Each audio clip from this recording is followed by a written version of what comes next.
একদা সমুদ্রের তীরে একটি স্বপ্নপুরী বসতি ছিল, যার নাম ছিল ইথারিয়া। ইথারিয়ার প্রতিটি পরীর অস্তিত্বে ছিল সমুদ্রের গভীরতম রহস্য ও সৌন্দর্য। এখানকার বাতাস ছিল মুক্তোর মতো ঝকঝকে, আর সাগরের জলে মিশেছিল হাজারো প্রবালের আভা। ঢেউগুলো যখন তীরে আছড়ে পড়ত, তখন সেগুলো যেন ছোট ছোট মুক্তোর দানার মতো দেখাতো। বসতির কিনারায় সোনালি বালুকারাশি বিছানো থাকত, যেখানে ঝলমলে ঝিনুকগুলো সূর্যের আলোতে ইন্দ্রধনুর মতো রং ছড়াতো।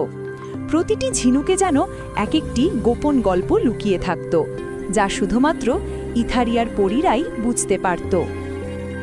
এই অলৌকিক পরীদের মধ্যে লুনারা নামের এক বিশেষ পরী বাস করত।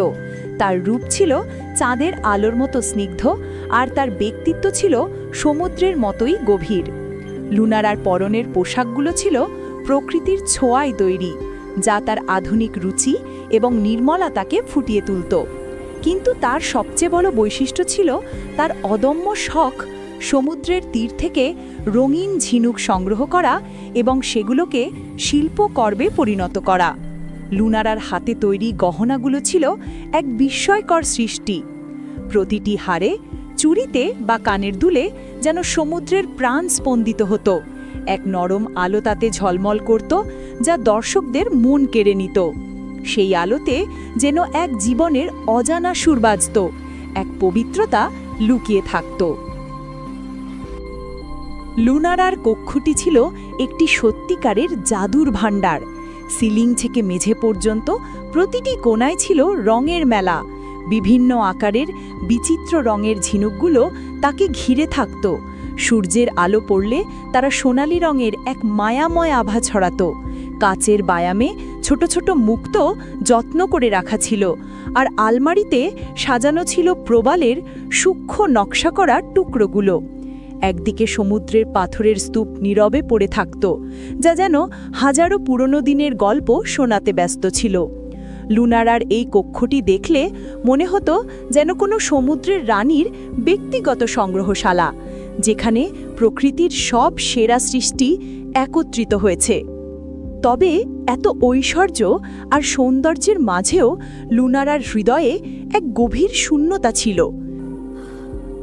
সে প্রায়শই অনুভব করত যে তার জীবনে কোনো এক গুরুত্বপূর্ণ অধ্যায় এখনও শুরু হয়নি, কোনো এক বিশাল রহস্য উন্মোচনের অপেক্ষায়।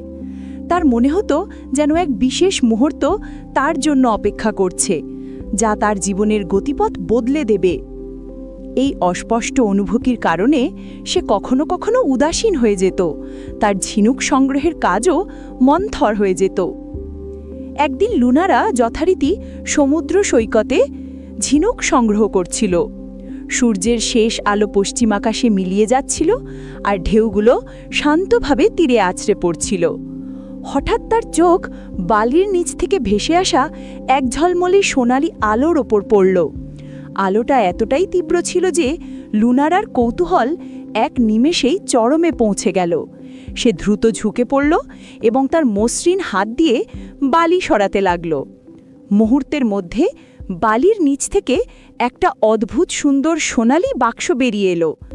বাক্সটি ছিল প্রাচীন, তার ওপর জটিল নকশা খোদাই করা ছিল, যা কোনো অজানা ভাষার প্রতীক মনে হচ্ছিল। লুনারার হৃদয়পিণ্ড দ্রুত গতিতে ধুকভুক করতে লাগল, যেন বাক্সটির মধ্যে এক মহাজাগতিক শক্তি ঘুমিয়ে আছে। যেই সে বাক্সটি স্পর্শ করল, বাক্সটি নিজে নিজেই মৃদু শব্দ করে খুলে গেল, যেন বহুদিনের অপেক্ষার অবসান হল। বাক্সের ভিতরে একজোড়া ফিরোজা রঙের চুড়ি রাখা ছিল। এই চুড়িগুলোর রং ছিল এতটাই উজ্জ্বল, যা পৃথিবীর কোনো সবুজের সাথে তুলনীয় ছিল না। সেগুলো যেন সাগরের গভীরতম রহস্য আর আকাশের উজ্জ্বল তারার আলোর মিশ্রণ। লুনারা বিস্ময়ে স্তব্ধ হয়ে চুড়িগুলোর দিকে তাকিয়ে রইল। তার মুখ থেকে অস্ফুটে বেরোলো, এগুলো তো আমার নিজের তৈরি ঝিনুকের গহনার মতোই দেখতে, কিন্তু এদের সৌন্দর্য যেন হাজার গুণ বেশি।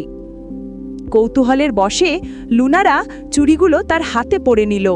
তার হাতে চুড়িগুলো ঠিক মানিয়ে গেল, যেন তারা বহু বছর ধরে তার জন্যই অপেক্ষা করছিল। সেই রাতে যখন লুনারা গভীর ঘুমে আচ্ছন্ন, প্রথমবারের মতো তার একটি অদ্ভুত ও বিস্ময়কর স্বপ্ন এলো। স্বপ্নে সে দেখল যে সমুদ্রের গভীরতম প্রদেশে একটি অসাধারণ সুন্দর প্রাসাদ ঝলমল করছে। তার চূড়াগুলো যেন আকাশের তারাদের ছুঁয়েছিল, আর তার দেওয়ালগুলো ছিল নীলাঙ্কন্থিমণি ও পান্নার মতো উজ্জ্বল। কিন্তু এই সৌন্দর্যের মাঝেও এক বিষাদের সুর ছিল। প্রাসাদের সবচেয়ে উঁচু মিনারে একজন রাজপুত্রকে বন্দী অবস্থায় দেখা গেল। তার হাতে মোটা শিকল বাঁধা, মুখমণ্ডলে ক্লান্তি ও বিষাদের ছাপ।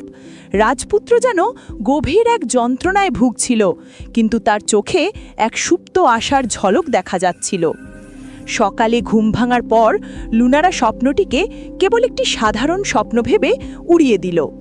সে তার মন থেকে সেই স্বপ্ন মুছে ফেলার চেষ্টা করল এবং তার দৈনন্দিন কাজে ব্যস্ত হয়ে পড়ল। কিন্তু পরপর বেশ কয়েকদিন একই স্বপ্ন লুনারাকে তাড়া করতে লাগল। প্রতিদিন রাতে সে একই রাজপুত্রকে একই প্রাসাদের মিনারে বন্দি দেখতে লাগল। দ্বিতীয় রাতে স্বপ্নটি আরও বেশি স্পষ্ট হয়ে এলো। এবার মিনারে বন্দি রাজপুত্রের হাতে লুনারার সেই ফিরোজা চুড়ি ঝলমল করছিল, যা চারিদিকে এক অলৌকিক আলো ছড়াচ্ছিল। এই দৃশ্য দেখে লুনারা হঠাৎ ভয়ে জেগে উঠল। তার শরীর ঘামে ভিজে গেছিল, আর তার হৃদয়পিণ্ড দ্রুত স্পন্দিত হচ্ছিল। সে দ্রুত তার হাতের দিকে তাকালো।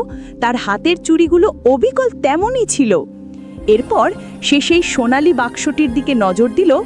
বাক্সটির ওপর একটা কালো রহস্যময় চিহ্ন ফুটে উঠল, যা আগে ছিল না।